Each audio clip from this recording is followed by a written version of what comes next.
નમસ્કાર, હું છું માર્ગી. આપની સાથે હેડલાઇન્સમાં જોઈએ કેટલાક મહત્વના સમાચાર. વિસાવદર પેટા ચૂંટણીને લઈને માહોલ ગરમાયો છે. હવે પ્રજાશક્તિ ડેમોક્રેટિક પાર્ટીના સ્થાપક શંકરસિંહ વાઘેલાની એન્ટ્રી થઈ છે. શંકરસિંહ વાઘેલાએ આગામી 22 એપ્રિલ 2025ના રોજ વિસાવદર ખાતે એક કાર્યકર્તા સંમેલનનું આયોજન કર્યું છે. વિસાવદરમાં આપ, ભાજપ અને કોંગ્રેસ બાદ ચોથા પક્ષના રૂપે પ્રજાશક્તિ ડેમોક્રેટિક પાર્ટી મેદાનમાં ઉતરી શકે છે. વાઘેલા સંમેલન દ્વારા જૂનાગઢ જિલ્લામાં પાર્ટીનું સંગઠન મજબૂત કરશે. કેન્દ્રીય મંત્રી રામદાસ આઠવલેએ કહ્યું કે દરેક વ્યક્તિએ ન્યાયતંત્રનું સન્માન કરવું જોઈએ. ન્યાયતંત્ર જે પણ આદેશ આપે તેનું પાલન કરવું જ જોઈએ, પરંતુ ન્યાયતંત્રે પણ એક વાત ધ્યાનમાં રાખવી જોઈએ કે સંસદ સર્વોચ્ચ છે. કાયદા બનાવવાનું કામ સંસદનું છે, કાયદા મુજબ ચુકાદો આપવાનું કામ ન્યાયતંત્રનું છે. તેઓએ વધુમાં કહ્યું કે સુપ્રીમ કોર્ટ દ્વારા સંસદ દ્વારા બનાવવામાં આવેલા દરેક કાયદા પર ટિપ્પણી કરવી યોગ્ય નથી. રાહુલ ગાંધીની નાગરિકતા પર દાખલ કરાયેલી અરજીની સુનાવણી દરમિયાન અલ્હાબાદ હાઈકોર્ટે કેન્દ્ર સરકાર પાસેથી રિપોર્ટ માંગ્યો છે. હાઈકોર્ટે ગૃહ મંત્રાલયને તેનો અંતિમ અહેવાલ રજૂ કરવા માટે 10 દિવસનો સમય આપ્યો છે. રાહુલ ગાંધી પાસે બેવડી નાગરિકતા હોવાનો આરોપ લગાવતી અરજી હાઈકોર્ટમાં દાખલ કરવામાં આવી છે. હવે કેસની આગામી સુનાવણી 5મી મેના રોજ થશે. Akshay Kumar starrer courtroom drama કેસરી ચેપ્ટર 2 18મી એપ્રિલના રોજ સિનેમાઘરોમાં રિલીઝ થઈ ગઈ છે. આ ફિલ્મને દર્શકો તરફથી સારો પ્રતિસાદ મળી રહ્યો છે. કેસરી 2ની બોક્સ ઓફિસ પર શરૂઆત ભલે ધીમી રહી હોય, પરંતુ તેણે સપ્તાહના અંતે સારી કમાણી કરી છે. એ જ સમયે ફિલ્મે રવિવારે તેની કમાણીમાં અપેક્ષિત ઉછાળો નોંધાવ્યો છે. રવિવારે કેસરી 2એ ભારતમાં 12.25 કરોડ રૂપિયાની શાનદાર કમાણી કરી છે. સુરતમાં બાળમજૂરી કરાવતા કેસમાં એક નવો વળાંક સામે આવ્યો છે, જેમાં કારખાનાના માલિકે કહ્યું કે બાળકોના માતા પિતા જ તેમના બાળકોને મજૂરી કરાવવા માટે મોકલતા હતા. જોકે પોલીસે કુલ 3 બાળક અને 2 સગીરને બાળમજૂરીમાંથી મુક્ત કરાવી કારખાનેદાર વિરુદ્ધ જુવેનાઇલ જસ્ટિસ એક્ટ હેઠળ કાયદેસરની કાર્યવાહી હાથ ધરી હતી. પાકિસ્તાન અને અફઘાનિસ્તાન વચ્ચેના સંબંધોને સુધારવા પાકિસ્તાનના નાયબ વડાપ્રધાન ઇશાક ડારે શનિવારે કાબુલમાં અફઘાનિસ્તાનના કાર્યવાહક વડાપ્રધાન મુલ્લા મોહમ્મદ હસન અંખુદને મળ્યા હતા. બંને નેતાઓએ પરસ્પર હિતોના મુખ્ય મુદ્દાઓ પર ચર્ચા કરી હતી. ડારની અફઘાનિસ્તાનની 1 દિવસીય મુલાકાત એવા સમય થઈ રહી છે જ્યારે પાકિસ્તાને ગેરકાયદેસર અફઘાન શરણાર્થીઓ સામે કાર્યવાહી વધુ તીવ્ર બનાવી છે. બિહારના ભોજપુરમાં મોડી રાત્રે લગ્ન સમારંભમાં કાર પાર્ક કરવાને લઈને થયેલા વિવાદમાં ગુંડાઓએ 7 લોકોને ગોળી મારી દીધી છે, જેમાં 2 યુવાનોના ઘટના સ્થળે જ મોત થયા છે, જ્યારે કે 5 ઘાયલ થયા છે. તેમાંથી 2ની હાલત હજુ પણ ગંભીર છે. બંને મૃતક યુવાનો હત્યાના કેસમાં જેલમાં પણ ગયા હતા. ફાયરિંગની માહિતી મળતા જ એસપી સહિત 6 પોલીસ સ્ટેશનની પોલીસ ઘટના સ્થળે પહોંચી ગઈ હતી. જોકે આરોપીઓ ફરાર છે. અમેરિકાના રાષ્ટ્રપતિ ડોનાલ્ડ ટ્રમ્પે અન્ય દેશોના હજારો વિદ્યાર્થીઓના F1 વિઝા રદ કર્યા છે. આ નિર્ણય બાદ ભારતીય અને ચીની વિદ્યાર્થીઓએ સાથે મળીને ટ્રમ્પ સરકારની સામે કાનૂની કાર્યવાહીનો માર્ગ અપનાવ્યો છે. આ વિદ્યાર્થીઓએ યુએસ ડિપાર્ટમેન્ટ ઓફ હોમલેન્ડ અને અન્ય ઇમિગ્રેશન અધિકારીઓ સામે કેસ દાખલ કર્યો છે. વિદ્યાર્થીઓનું કહેવું છે કે વિઝા રદ કરવાનો આ નિર્ણય એકપક્ષીય અને ગેરકાયદેસર છે. જમ્મુ કાશ્મીરના રામબન જિલ્લામાં ભૂસ્ખલનના કારણે ગુજરાતની એક બસ ફસાઈ ગઈ છે. આ બસમાં ગાંધીનગરના 30 અને પાલનપુરના 20 મુસાફરો હતા, જે શ્રીનગરથી પરત ફરતા હતા. ભારે વરસાદ અને વાદળ ફાટવાથી અનેક રસ્તા બંધ થયા છે. જોકે તમામ મુસાફરો સુરક્ષિત છે. બચાવ માટે આર્મી અને સ્થાનિક તંત્રની ટીમ રવાના થઈ ગઈ છે.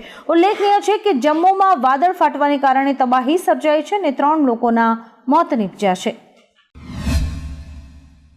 વિરાટ કોહલી IPLમાં સૌથી વધુ 50થી વધુ સ્કોર બનાવનાર ખેલાડી બની ગયા છે. રવિવારે પંજાબ સામે તેમણે અણનમ 73 રન બનાવ્યા હતા.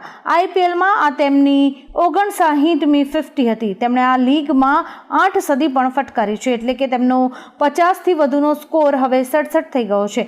કોહલી બાદ ડેવિડ વોર્નરે સૌથી વધુ 62 50 ફટકારી છે. તેમણે 4 સદી પણ ફટકારી છે. આ બાબતમાં હવે તે કોહલીથી પાછળ છે. અમેરિકાના ઉપરાષ્ટ્રપતિ જેડી વાન્સ તેમના પરિવાર સાથે ભારત આવી પહોંચ્યા છે. તેમના બાળકોના ભારતીય પોશાકે બધાના દિલ જીતી લીધા હતા. એરપોર્ટ પર વિમાનમાંથી ઉતરતી વખતે જેડી વાન્સના પુત્રો ઇવાન અને વિવેક કુર્તા પાયજામા પહેરેલા જોવા મળ્યા હતા, જ્યારે કે તેમની પુત્રી મીરાબેલ ભારતીય શૈલીના લાંબા ફ્રોકમાં જોવા મળી હતી. જેડી વાન્સ અને ઉષા વાન્સના પોશાકમાં પણ સાદગી જોવા મળી હતી. રવિવારે રાત્રે ઝારખંડ કરણી સેનાના પ્રમુખ વિનયસિંહની ગોળી મારીને હત્યા કરવામાં આવી હતી. પોલીસે મોબાઈલ લોકેશન દ્વારા તેમનો મૃતદેહ શોધી કાઢ્યો હતો. તેમના માથામાં ગોળી વાગી હતી અને ડાબા હાથમાં પિસ્તોલ હતી. પોલીસના જણાવ્યા અનુસાર ગઈકાલ સવારથી તેઓ સંપર્કમાં નહોતા. ફરિયાદ બાદ તેમનો મોબાઈલ લોકેશન ટ્રેસ કરવામાં આવ્યો અને ત્યાં તેમનો મૃતદેહ મળી આવ્યો હતો.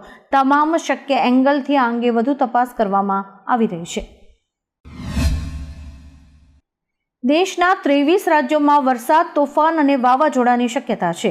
આ રાજ્યોમાં જમ્મુ કાશ્મીર, હિમાચલ પ્રદેશ, લદ્દાખ, ઉત્તરાખંડ, છત્તીસગઢ, ઓડિશા, પશ્ચિમ બંગાળ, અરુણાચલ પ્રદેશ, આસામ, મેઘાલય, મણિપુર, મિઝોરમ, ત્રિપુરા, નાગાલેન્ડ, સિક્કિમ, મહારાષ્ટ્ર, ગોવા, કેરળ, કર્ણાટક, આંધ્રપ્રદેશ, તમિલનાડુ અને તેલંગાણામાં 2 એપ્રિલ સુધી વરસાદની આગાહી છે. અરુણાચલમાં 22 થી 24 એપ્રિલ દરમિયાન ભારે વરસાદની આગાહી કરાઈ છે.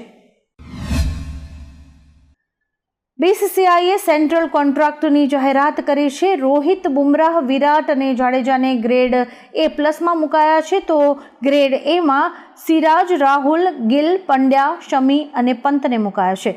ગ્રેડ Bમાં સૂર્યા, કુલદીપ, અક્ષર, જયસ્વાલ, અય્યરને મુકાયા છે, તો ગ્રેડ Cમાં રિંકુ, તિલક, ઋતુરાજ, શિવમ, બિશ્નોઈ, વોશિંગ્ટન સુંદર, મુકેશ કુમાર, સેમસન, અર્શદીપ, પ્રસિદ્ધ, પાટીદાર, જુરેલ, સરફરાઝ, નીતિશ રેડ્ડી, ઈશાન, અભિષેક શર્મા, આકાશદીપ, વરુણ અને હર્ષિતનો સમાવેશ થાય છે.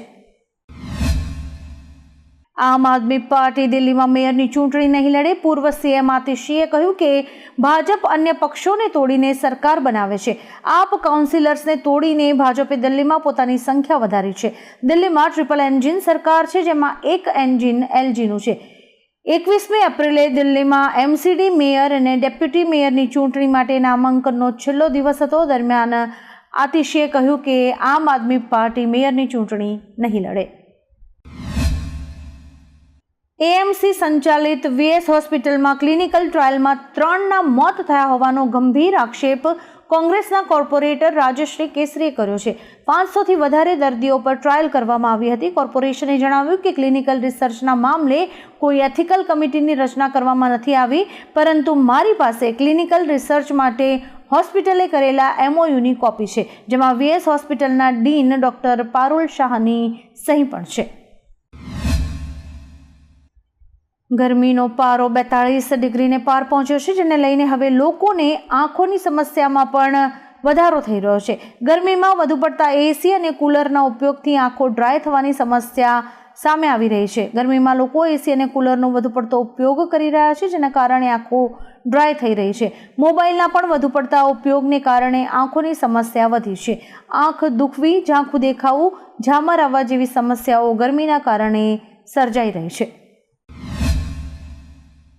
રાજ્યમાં ગરમીનો પારો ઉચકાતા રોગચાળો પણ વકર્યો છે. વડોદરા શહેર અને ગ્રામ્ય વિસ્તારોમાં રોગચાળો વકરતા સરકારી હોસ્પિટલમાં દવા લેવા લોકોની લાઇન્સ લાગી છે. છેલ્લા 10 દિવસમાં કમળા અને ઝાડા ઉલટીના કેસીસમાં વધારો નોંધાયો છે. બીજી તરફ SSG ચેપી રોગ હોસ્પિટલના તબીબનું એક નિવેદન સામે આવ્યું છે. તેમનું કહેવું છે કે આડેધડ ઠંડા પીણા પીવાથી કમળો થઈ શકે છે અને રોગચાળો પણ વકરી શકે છે. આથી તેમણે લોકોને સાવધ રહેવા અપીલ કરી છે. સુરતના અમરોલી વિસ્તારમાં બ્રાન્ડેડ કંપનીના નકલી શેમ્પૂના વેચાણનો પર્દાફાશ થયો છે. પોલીસે ગોડાઉનમાંથી 16.36 લાખના હેડ એન્ડ શોલ્ડર્સ શેમ્પૂના નકલી ઉત્પાદનો જપ્ત કર્યા છે અને એક વ્યક્તિની ધરપકડ પણ કરી છે. ડુપ્લિકેટ શેમ્પૂ વેચાણના મુખ્ય સૂત્રધાર ડેનિસ અને જેમિલને વોન્ટેડ જાહેર કરવામાં આવ્યા છે. ઉલ્લેખનીય છે કે આ ગેરકાયદેસર ધંધો છેલ્લા 8 વર્ષથી ઓનલાઈન ચાલતો હોવાનો ખુલાસો થયો છે. આવા જ કેટલાક રસપ્રદ સમાચારો નિહાળવા માટે મારી YouTube ચેનલને લાઇક, શેર અને સબસ્ક્રાઇબ કરો અને જોતા રહો હેડલાઇન્સ.